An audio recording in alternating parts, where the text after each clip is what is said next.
अस्सलाम वालेकुम। Online admission लेने के लिए आप इस नंबर पे कांटेक्ट कर सकते हैं, ठीक है जी। एंड आप और स्टूडेंट जो आपके फ्रेंड्स हैं रिलेटिव है उसको इन्फॉर्म करें। एंड आज चलते हैं नाउन की और एरर्स हैं जो टेस्ट्स में आती हैं, जो हम एक्सपेक्टेड कर सकते हैं, ठीक है जी। एंड तो फर्स्ट वन इज़ रूल कह रहा है जब भी टू सिंगुलर नाउन जब वो एंड से कनेक्टेड हो मतलब ज्वाइन हो तो हम उसके साथ ना जो हेल्पिंग वर्ब लगाएंगे वो होगा प्लूरल। जैसे ठीक है, तो उसके साथ हम प्लूरल हेल्पिंग वर्ब लगाएंगे। जैसे देखें, two or more singular subjects joined by and take a plural verb. जैसे देखें, a boy and a girl, यहाँ पर इज़ नहीं आएगा, यहाँ पर आर आएगा, ठीक है, रूल के मुताबिक।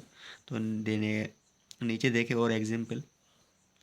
तो याद रखें एक रूल नेक्स्ट है, ये जो है ना स्टार्टिंग में जो आर्टिकल आता है तो जब वो फर्स्ट सब्जेक्ट के साथ हो दूसरे के बाद या मतलब कि नेक्स्ट वाले के साथ नहीं हो तो समझे बंदा एक ही है। देखे, द पोइट एंड फिलासफर, तो यहाँ पर दो बंदे नहीं है क्योंकि ये आर्टिकल फर्स्ट वाले के साथ है ना, तो मतलब ये आर्टिकल इसके लिए भी है। तो मतलब ये एक बंदा है जो पोइट भी है एंड फिलासफर, तो इसके साथ हम आर्टिकल प्लूरल नहीं लगाएंगे, सिंगुलर लगाएंगे। क्योंकि हमने रूल पढ़ा है सिंगुलर के साथ सिंगुलर हेल्पिंग वर्ब लगाएंगे। तो यहाँ पर देखें, the poet and philosopher is dead, correct होगा, ठीक है, ये याद रखें आर्टिकल का इस्तेमाल। उसके बाद आ रहा है रूल नंबर 4। वो कह रहा है जब भी सब्जेक्ट इस वर्ड्स के साथ स्टार्ट हो, each, every, either, neither, none, many a, ठीक है। तो इनके साथ आपको जो वर्ब लगाएंगे ना हेल्पिंग वर्ब, तो सिंगुलर लगाना है। देखें, each one of them were, ये गलत है, ठीक है जी। ये वर नहीं लगाना क्योंकि ईच से सब्जेक्ट की स्टार्टिंग ईच से हुई है, तो हम यहाँ पर वर नहीं, वर के जगह पर हम वाज लगाएंगे। जैसे देखें, each one of them was guilty, तो ये करेक्ट है। नेक्स्ट देखें, each one of the boys have, मतलब यहाँ पर बॉयज़ प्लूरल हो फिर भी हम सेंटेंस देखें एवरी से स्टार्ट हो है तो हम लगाएंगे हैव नहीं हैज़। तो देखें करेक्ट होगा हैज़, ठीक है जी। तो नीचे और चेक कर सकते हैं आप। और याद रखें रूल नंबर 5 कह रहा है जब आइदर आ जाए सब्जेक्ट में तो उसके साथ जो कंजक्शन होगा वो आर रहेगा, ठीक है जी। एंड नाइदर होगा, नाइदर के साथ हम यूज़ कर सकते हैं कंजक्शन का नार कंजक्शन, ठीक है जी। तो ये याद रखें, ये दो दो आ जाते हैं, ठीक है जी। तो चेक करें, फर्स्ट है either he or his brother have stolen the book. तो याद रखें आपको हेल्पिंग वर्ब किसके साथ लगाना है, या दोनों के साथ या किसी के साथ। याद रखें फर्स्ट वाला जो ही है उसके बाद आएगा आर के बाद दूसरा सब्जेक्ट हिज ब्रदर। तो याद रखें आर एंड नार के बाद जो भी सब्जेक्ट आएगा उसके मुताबिक आपको हेल्पिंग वर्ब लगाना है। देखिए यहाँ पर हिज ब्रादर मतलब एक सिंगुलर है तो हम हैव नहीं हैज़ लगाएंगे। यहाँ पर कुछ बंदे ये करते हैं जहाँ पर सब्जेक्ट दो हैं तो हम प्लूरल लगा दें, नहीं, बिल्कुल नहीं। जो आर एंड आर के बाद जो भी सब्जेक्ट होगा उसके हिसाब से। यहाँ पर देखें, आइदर ही और his brother has stolen the book. देखिए देखिए, ठीक है जी, यहाँ पर हैज़ आया है। यहाँ पर देखें नार के बाद आए हिज डाटर, तो हैव नहीं लगाएंगे, हिज डाटर सिंगुलर है तो हम क्या लगाएंगे हैज़, ठीक है जी। यहाँ पर देखें, सेंटर नाइदर ही नार वी इज़ एंग्रे। यहाँ पर नार के बाद वी है, वी प्लूरल है तो वी के साथ हम लगाएंगे प्लूरल हेल्पिंग वर्ब। यहाँ पर देखें नाइदर ही नार वी आर, ये करेक्ट रहेगा, ठीक है जी, एंग्रे। नेक्स्ट आप चेक कर सकते हैं, ठीक है जी। एंड नेक्स्ट वन इज़, याद रखें कभी कभी कुछ यूँ होता है, जब भी सेंटेंस में विथ आ जाए या एज वेल एज आ जाए या अलॉन्ग विथ या विथ आ जाए, ठीक है जी, तो आपको क्या करना है, फर्स्ट वाला जो नाउन है ना तो उसके साथ आपको जो भी है उसकी जगह पर सिंगुलर लगाएं या प्लूरल हेल्पिंग वर्ब लगाएं, वो उसके मुताबिक होगा। जैसे जो सपोज करें प्लूरल फर्स्ट वाला सब्जेक्ट है ना तो उसके साथ प्लूरल हेल्पिंग वर्ब लगाएं, एंड जो सिंगुलर है तो सिंगुलर लगाएं। जैसे the principal with all the teachers, देखिए विथ आ गए, विथ के पहले जो प्रिंसिपल है ये सिंगुलर है, तो यहाँ पर देखिए ऑल टीचर्स इसको छोड़ दें तो देखिए विथ मैंने क्या बोला as well as along with या कोई जस्ट विथ है तो उसके हाँ, एज वेल एज ये भी आ सकता है। उसके साथ एक नेक्स्ट वर्ड है एडिशन विथ, ये भी याद रखें, ठीक है। इनसे पहले जो भी होगा ना सब्जेक्ट, उसके हिसाब से आपको लगाना है। तो यहाँ पर ऑल टीचर्स को छोड़ दें, विथ से पहले देखें द प्रिंसिपल, ये सिंगुलर है तो यहाँ पर हैव नहीं आएगा, हैज़ आएगा। देखिए करेक्ट वन है the principal with all the teachers has gone out for the work. जो मैं बोल रहा हूँ ना, ये नोट्स बनाएं, काइंडली उस पर नोट करें, ठीक है जी। And next one we have, यहाँ पर थर्ड सेंटेंस देखें, the students as well as the teacher is absent, मतलब कि शागिर्दों के साथ साथ टीचर भी एबसेंट है, ठीक है जी। तो यहाँ पर देखिए एज वेल एज आ गया है, यहाँ पर सब्जेक्ट लंबा हो रहा है एंड टीचर भी आ चुका है। तो यहाँ पर क्या लगाएंगे, एज वेल एज के पहले जो भी सब्जेक्ट है वो प्लूरल है, तो यहाँ पर इज नहीं आर आएगा, ठीक है। तो यहाँ पर करेक्ट होगा the student as well as the teacher are absent, ठीक है जी। तो ये जो चीज़ है ना, ये याद रखें।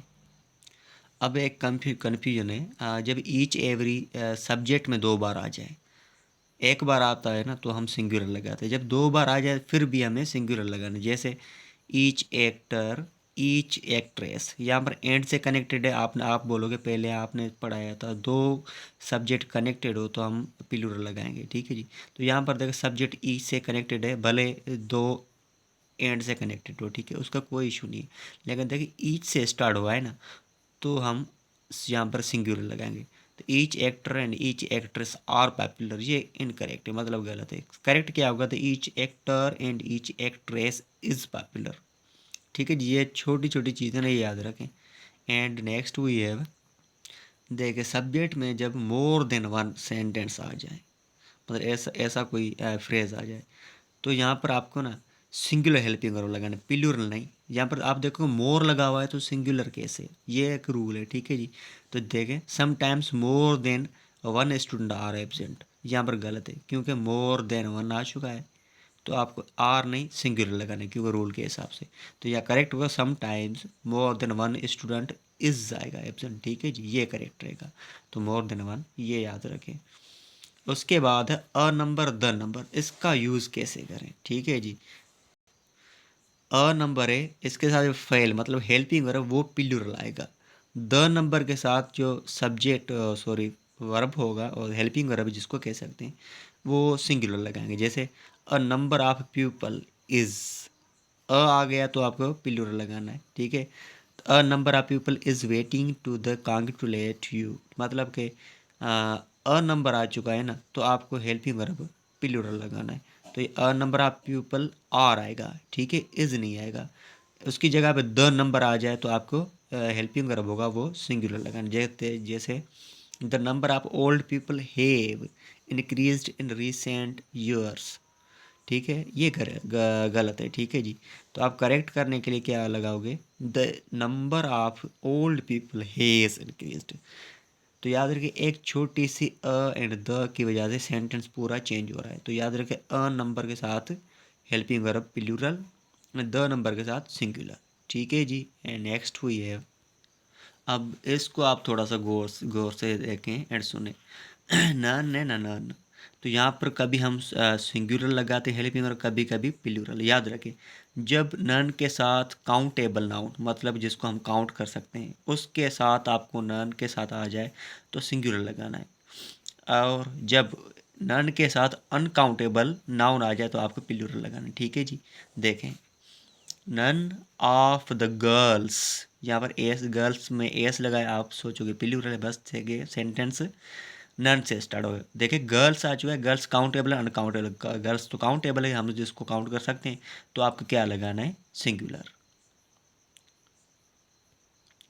ठीक है सिंगुलर। तो यहाँ पर क्या आएगा, सॉरी सिंगुलर नहीं बट प्लूरल, ये सिंगुलर है ना, ये अनकाउंटेबल के लिए, यहाँ पर मैंने काम आना है देखिए, ठीक है जी।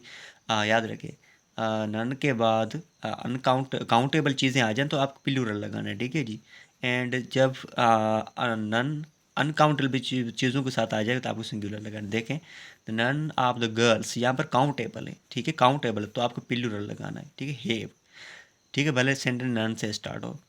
एंड जब नन के साथ अनकाउंटेबल, जैसे नन ऑफ द मीट्स, यहाँ पर मीट्स अनकाउंटेबल है तो आपको सिंगुलर लगाना है, भले एस लगा हुआ है उसका खेयर है। तो ये याद रखें 2 चीज़ें, ठीक है। नन के साथ काउंटेबल, नन के साथ अनकाउंटेबल। तो यहाँ पर देखा none of the meats is होगा फिट टू ईट, ये करेक्ट रहेगा, ठीक है। ये याद रखें, ये जो कन्फ्यूजन वाले हैं ना, इसको आप नोट्स बनाएं, इसमें आपको ऐड करते रहें। अब ये लास्ट रूल है हमारे, याद रखें। तो प्लूरल नाउन शोइंग, जब कोई भी नाउन क्वांटिटी शो करे, अमाउंट शो करे या डिस्टेंस या टाइम, तो उसके साथ हम सिंगुलर हेल्पिंग वर्ब लगाएंगे, ठीक है। ये याद रखें, नाउन जो क्वांटिटी शो करे, अमाउंट, डिस्टेंस, टाइम, तो उसके साथ हेल्पिंग वर्ब होगा सिंगुलर होगा। जैसे 10 ईयर्स, आप देखोगे ये ईयर्स आ गया, नहीं, ये शो किसको कर रहा है, टाइम को, 10 ईयर्स, तो आपको इसके साथ इज लगाएंगे, ठीक है। A long period. नेक्स्ट देखें, 500 रुपीज़, यहाँ पर क्वांटिटी शो कर रहा है, तो आपको रुपीज़ को छोड़ दें, ये आप ना सोचें, देखें क्वांटिटी शो हो रही है तो इज लगाए। तो 50 किलोग्राम, यहाँ पर क्या आ गया, अमाउंट आ गया है, या हाँ अमाउंट कह सकते हैं, 50 किलोग्राम, जिसको हाँ ये अमाउंट शो कर रहा है, तो आप राइस, तो यहाँ पर देखा 50 लिखा हुआ है तो इज़ आर आएगा, नो, ये यहाँ पर अमाउंट शो हो रहा है तो इज़ लगेगा, ठीक है जी। एंड काइंडली और गर्ल्स एंड जो बॉयज़ सबको इन्फॉर्म करें एंड क्लास ज्वाइन करें। एंड आपने सब्सक्राइब नहीं किया तो अभी सब्सक्राइब करें, एंड थैंक यू।